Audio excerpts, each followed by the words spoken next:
Millions of workers have been saving money on their commutes by working from home, but a return to the office is inevitable for many. So how much money do workers stand to lose? Here's Sibile Marcellus now with the latest installment of Career Control. Sibile? Long commutes are a major part of work life for millions of Americans. Now, the shift to work from home means that many have been able to save money on gas, tolls, parking fees, and public transportation. Now, before the work from home shift happened, what we saw is that on average across the country's biggest cities, workers are spending nearly an hour commuting to the office. Now, new data from LendingTree shows that for millions of Americans, the return to back to the office commutes will end up costing them more than $10,000. I want to bring in LendingTree's senior economic analyst, Jacob Channel, to break this all down for us. Now, Jacob, how much money will workers end up spending on average with this back to the office commute? Yeah, so based on our study, the average amount of money spent is around $5,500 a year, a little bit higher actually.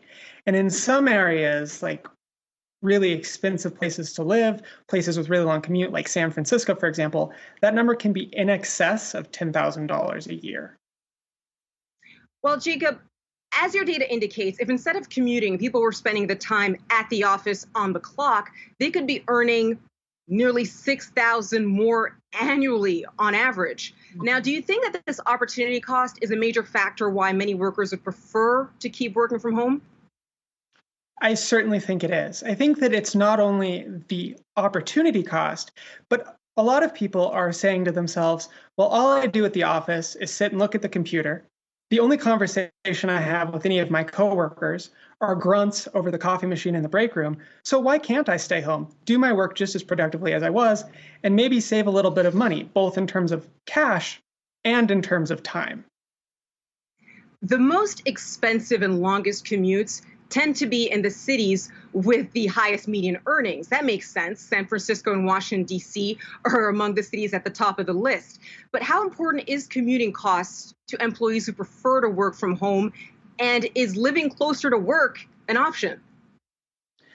Well, no matter where you live, people usually are trying to save money. So even if you don't have a long commute or your commute's less expensive because you earn less money, or maybe just the cost of commuting, things like gas or car maintenance in your area are lower, you're still going to want to save that money.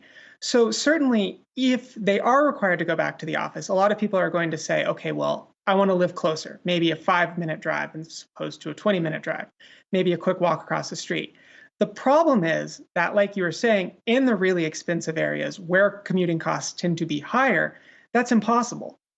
You can be making $150,000 a year in San Francisco, for example, and still not be able to afford to live anywhere near where you work. Many of the least costly and shortest commutes are in areas with the lowest median earnings. Do you expect that trend to continue? Well, it sort of depends. I think that if people are required to go back to the office, then certainly it probably will continue because the more expensive places are going to continue to be more expensive in terms of commute. That being said, if a lot of people are